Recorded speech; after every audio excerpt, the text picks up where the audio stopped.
Hello and welcome to another episode of my vlog. This is Rishad the Cruz from Goa. Okay, so guys, today I'm going to talk to you about North and South Goa. I'm going to make it very simple, basic parameters. Where should you invest, in North or in South? I'm getting a lot of questions nowadays, people asking me, should we buy in North? We have a budget of 2 crores, we have a budget of 5 crores. In fact, not just Indians, you have now inquiries coming in from the UK, from America, saying, should we buy in North or South? So I'm going to make it very simple, very clear. It's going to be a very short video. Watch it, and hopefully you'll be able to make a better, more informed decision. Okay, listen, I like South Goa. I'm a North Goa boy. I was raised in Moira, which is really up north, but I'm very partial to South Goa. Now, why? It's more civilized. That's my observation. People are generally nicer. The roads are better. Infrastructure is better. No garbage. We are plagued with garbage issues. Even our capital city, Panjim, has so much of garbage, right? The sewers are stuck. And honestly, you travel to South Goa, you don't need to have a fancy car. Just go on a little scooter, go on the interior roads, and you see how pristine, how careful. Even the Goan who doesn't have that access to that kind of money, he also will segregate his garbage, right? So that bit of civil behavior is there in South, which I find lacking, generally speaking, in North. No cheap tourists. Now, you know what they say, you throw peanuts, you get monkeys. So Baga and Kalangut has become the Bollywood party destination for Goa, the equivalent of Pattaya. And the moment you have these parties, you attract really garbage tourists, and it ends up destroying the space. They are loud, they're noisy, they're messy, they harass the women. You don't have that in South Goa. In South Goa, you'll have really classy, interesting jazz bars, you'll have music cafes, you'll have really elite crowd, and also the rules are very strict. So at a certain time, it switches off. The police also equally strict. They cannot be bought. Here you give them a little bit of money and then you see some parties staying on late, and then it just gets into, it just gets very complicated and unattractive.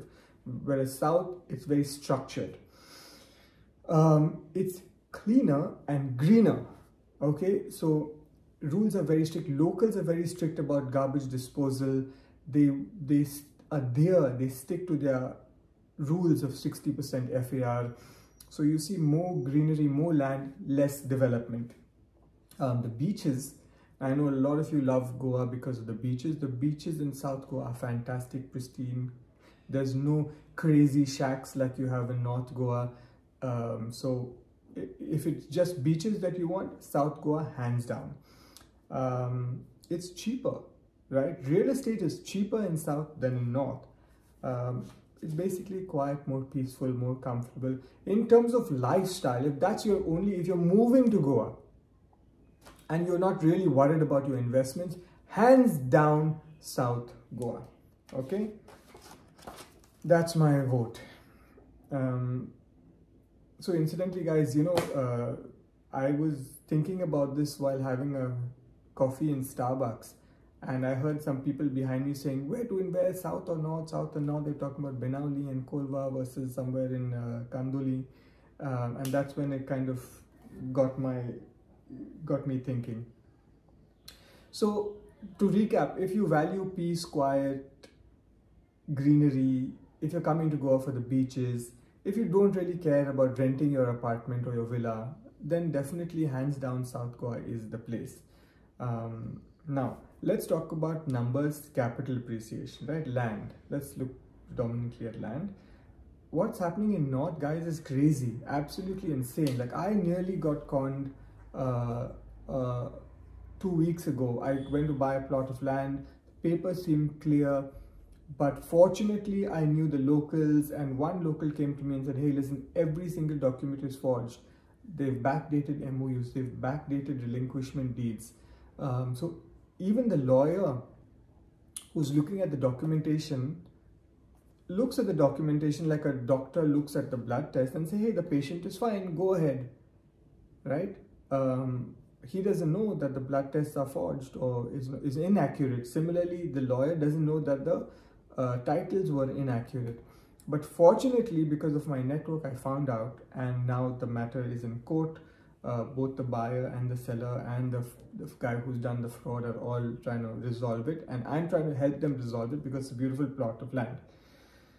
So small plots in North are unavailable. There's, I think, like 99% of the small plots in Goa in North have some issue or the other. In South Goa, you do get some plots. The problem with South Goa is that you have large, huge families, right? Many of them were mixed. So, you know, you'll have some Portuguese ancestors, you'll have some Goans, and then they'll have 5 children. Each child is gone and emigrated somewhere. So then by the time it flows, the title flows, the inventory will reveal 30, 40, 50 heirs, right? So there are certain challenges there as well. North Goa, your capital appreciation for your land will be 100%. So if you buy today in More at 30,000, in 2 years you will sell it at 60,000. In South Goa, it's not going to happen. Even if you get land at 30,000, maybe in 2 years you'll get 15% more. Okay, so that's the trade-off. Your approvals, your conversions, etc. are much easier in North Goa. In South Goa, because of the locals, because everyone's got their eye on the properties, not because they want to grab it, but because they don't want any high rises, they don't want anything illegal happening. So it's very difficult for even the officials to do anything that's out of line. Okay, so I've given you land. Now let's look at apartments. North versus South. I think, and my honest opinion is, your apartments in North are overpriced. Okay, 2 crores, 3 crores for a flat. Unless it's sea view, unless it's got something really iconic, why should you spend 2 crores? That's 200, 300,000 pounds. You can get stuff, you can get a flat in Europe that's sea facing, in Portugal, even in the outskirts of London, in Birmingham for 3 crores, 300,000, you can get a house with a garden. Why would you spend 2 to 3 crores on a 2-bedroom flat in Goa that's not even going to give you a capital appreciation of 15%? You're going to lose money if you buy an expensive flat in Goa that does not have great character, no matter what the builder tells you. Okay, so I'm being very, very open, very honest. I'm a Goan. I know, I've been in this. I don't want you to lose your money. Maybe you have 100 crores, 1,000 crores, I don't know. But don't waste your money on overpriced units. Okay, they are bad investment. North Goa, unless they have something great about them, low rise, low density, and I market a few of those. So if you're lucky and you move quickly, you can get those at great value. And I will not personally sell or market anything that I know is a bad investment, that I know you will not make money on, that I know that doesn't have clear titles. For me, everything has to tick. So I do all my homework before I put it across, before I advertise it, right? So that's what it is. I also have a team that looks at the papers, that looks at the feasibility of a project. I said this in my previous videos. I get paid to say no than to say yes. People come to me and say, hey, I've seen this plot, I've seen this villa, I've seen this apartment, should I buy it? And I look at it and I'll say, well, why do you want to buy it? Is it for an investment? Is it to live? Is it to, to rent out? Is it for your daughter, your son? I understand that, and then I'll tell them why they should or they shouldn't.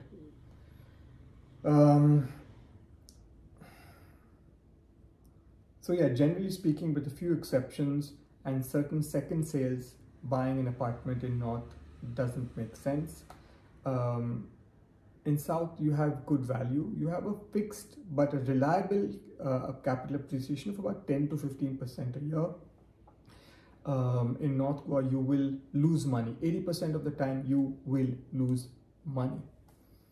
Okay, too many high rises coming up in North. I've said this before, do not buy these Tata housing or these whatever, these mega projects. Please do not sink your money into those. In South Goa, you don't have. North Goa, the right places will give you good rental yields. Airbnb, if you're looking at Siolim, if you're looking at Arpora, those areas can give you great rental yields. If you have an individual villa, if you have a villa in a gated community and the society allows you, you can make decent money. And what do I mean by decent money on rentals? 10% upwards plus your capital appreciation of your villas. But right now we're talking about apartments, so I'm just going to stick with apartments. Your main cash cow in apartments is your rentals, so you have to be very careful where you buy. Okay, let's get on to villas, North and South. I think honestly, North is a better investment in terms of villas. On top of the pyramid is the single villas in a private plot, if you can afford it. Those guys, those are upwards of 7 crores. So below 7 crores is very difficult to get a villa in a plot. The second option is in a gated community. Again, both these you're looking at 15 to 20% capital appreciation, maybe more, if the developer is good, if the villa is good, if the land is nicely located, etc. In South Goa, you'll get maybe 10%, right? But you can rely on it. It will happen. You will get the 10%. Also, the buyers generally who come to South Goa have a certain level of pedigree, discipline. They are NRIs, so they will pay. What I notice with a lot of domestic buyers and investors, they tend to dilly-dally, they backtrack. They say we want to check with our pandit, our vastu, our mother, our father, our uncle, our auntie, X, Y, Z. And they take such a long time to make a decision. Then they take a really long time to make the payments. Then they backtrack on their payments. I've had this one guy, he came in from, I think he came in from Delhi, and I showed him a friend's villa. And what he did was he said, yes, I love it. He came every day to see the villa. He asked the developer to make certain changes. He then engaged a lawyer. He put a newspaper ad. And he was forcing the developer to take a token of 1 crore. The developer was very smart. He says, no, I'm not going to take it because this guy can try and lock me into some kind of agreement. And about a week before signing the sale deed, he disappeared. And when we forced his lawyer to give us an answer, finally he came back on board and he said, you know what? My father doesn't approve of the investment. And this is a 40-year-old guy. He came with his wife. And then he said, my father does not like the villa. So those are the kind of characters that are coming into North Goa. And you don't want to do business with guys like this, honestly. And as a buyer, as a seller, as a trader, you want to do business with good people, reliable people who keep their word. So South Goa, you don't have generally people like that. In North Goa, it's flooded with all these con artists. Excellent rentals in North Goa, right? So you have, imagine you're making money on capital appreciation. So your villa is going up by 15% plus 10% you're earning on your rental yields. That's great. Whereas South Goa, your rental yields will be like maybe 3 to 4%, maximum 5%. Okay, so the demand in North Goa is very high. The demand in South Goa is bleak, is very less. Okay, now I'll break it up in terms of budgets. Okay, I'm gonna run through this. You have a budget of 50 lakhs. Where to invest? North or South? Don't invest. Keep your money, save it. You have a budget of 1 crore. Where to invest? Again, don't invest. Hold on to your money. 1.5 crores. Where to invest? North Goa. 2 crores. Where to invest? North Goa. 2 to 3 crores. Where to invest? North Goa. 3 to 5 crores, North Goa. 5 to 7 crores, North Goa. 7 to 10 crores, North Goa. 10 crores upwards. That's interesting. If it's 10 crores and upwards, you can get some great land in South Goa. Beach touch, beach view, etc. But purely in terms of money, North Goa is where all the action is. In terms of peace of mind, a better quality life, South Goa. Guys, I hope you enjoyed this video. Everything that I say is not driven by money, it's driven by the intention to help you make more informed decisions. I want good people to come to Goa. I want to engage with you. I want you to be happy. I want you to not feel that you've been scammed or conned, because there's a lot of this happening in Goa, right? I love great architecture. So in a way, by making these videos, I'm giving back, because I'm filtering the audience and I'm making sure right people come into Goa and the wrong people don't get into business, or even if they do, you guys don't end up buying their products. I hope you appreciate what I'm doing. Please like and subscribe, and see you in Goa.